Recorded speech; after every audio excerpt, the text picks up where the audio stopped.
आज का जो हमारा टॉपिक है वो है कैटेगरीज ऑफ सेट्स। कैटेगरीज जैसे कुछ सेट को हम डिसजॉइंट बोलते हैं, कुछ को ओवरलैपिंग बोलते हैं, कुछ को हम एग्जॉटिव सेट बोलते हैं, सेल्स बोलते हैं। ये तीन चार टॉपिक्स में हम आज पढ़ेंगे कि ये क्या होती हैं। सबसे पहले हम पढ़ लेते हैं डिसजॉइंट सेट क्या होता है। मतलब दो सेट डिसजॉइंट तभी होंगे जब दोनों में कोई भी एलिमेंट कॉमन ना हो। जैसे यहाँ पे लिखा हुआ है two sets are disjoint if they have no elements in common। जैसे ये एग्जांपल देखें, if a is equal to 1 2 और b is equal to 3 4। अब देखें दोनों में कोई भी एलिमेंट कॉमन नहीं है तो a और b को बोलेंगे ये दोनों डिसजॉइंट सेट्स हैं। डिसजॉइंट लफ्ज का मतलब ही यही होता है सेपरेट, अलग अलग। डिसजॉइंट सेट की ये प्रॉपर्टी होती है कि डिसजॉइंट सेट्स की जो इंटरसेक्शन होती है वो एम्प्टी सेट बनती है।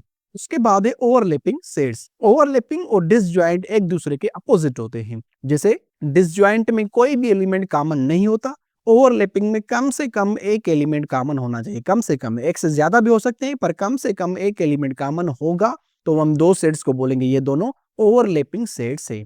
जैसे ए में दिया गया है 1 2 3 और बी में दिया गया है 3 और 4, तो ए इंटरसेक्शन बी क्या होगा 3, मतलब दोनों में 3 एलिमेंट जो है वो कॉमन है, तो ए और बी को बोलेंगे हम ये दोनों ओवरलैपिंग सेट्स है। उसके बाद है एक्सॉटिव सेट्स। एक्सॉटिव सेट्स का मतलब होता है a group of sets is exhaustive if their union covers the entire universal set. मतलब दो या दो से ज्यादा सेट्स, उनको हम एक्सॉटिव तभी बोलेंगे जब उनकी यूनियन जो होगी वो यूनिवर्सल सेट के बराबर होगी। जैसे यहाँ पे देखें यूनिवर्सल सेट बराबर है 1 2 3 4 के, और ए बराबर है 1 2 के और बी बराबर 3 4 के। ए और बी की जब हम यूनियन करेंगे तो वो यूनिवर्सल सेट के बराबर होगा, तभी हम बोलेंगे ए और बी जो है वो दोनों एक्सॉटिव सेट्स है। मैं रिपीट कर रहा हूं, वो देखें कि एक्सॉटिव सेट्स वो होते हैं जिनकी यूनियन जो है वो यूनिवर्सल सेट के बराबर हो। जैसे यहाँ पे लिखा हुआ है, ये कंडीशन है एक्सॉटिव सेट्स की कि ए यूनियन बी बराबर है यूनिवर्सल सेट के,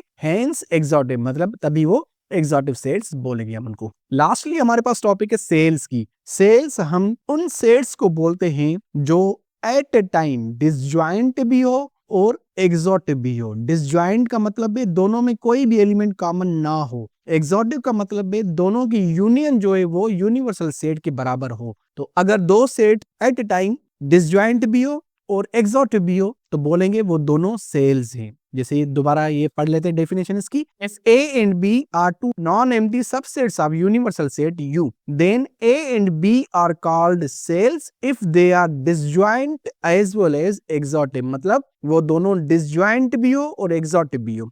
अब देखें ये दोनों की प्रॉपर्टी है, जो दो सेट सेल्स होंगे उनकी इंटरसेक्शन एम्प्टी सेट होगी, नल सेट के बराबर, क्योंकि दोनों में कोई भी एलिमेंट कॉमन नहीं होगा। और दोनों की जो यूनियन होगी वो यूनिवर्सल सेट के बराबर होगी क्योंकि वो दोनों एक्सॉटिव सेट्स होंगे। तो जैसे यहाँ पे एग्जांपल लिखा हुआ है, ए बराबर है 1 2 1 3 5 7 9 के, बी बराबर है 2 4 6 8 10 के, और यू बराबर है 1 2 3 अप टू 10। तो ए और बी जो है वो दोनों सेल्स हैं, क्योंकि आप देखें ए और बी में दोनों में कोई भी एलिमेंट कॉमन नहीं है, वो दोनों डिसजॉइंट सेट्स हैं और दोनों की यूनियन जो है वो यूनिवर्सल सेट के बराबर हो रही है। तो एट ए टाइम ये दोनों डिसजॉइंट भी है और एक्सॉटिव भी है, तो तभी हम बोलेंगे ये दोनों सेल्स हैं। ओके, तो सेल्स बेसिकली वो होते हैं जो एट ए टाइम दो सेट्स डिसजॉइंट भी हो और एक्सॉटिव भी हो तो वो सेल्स होंगे।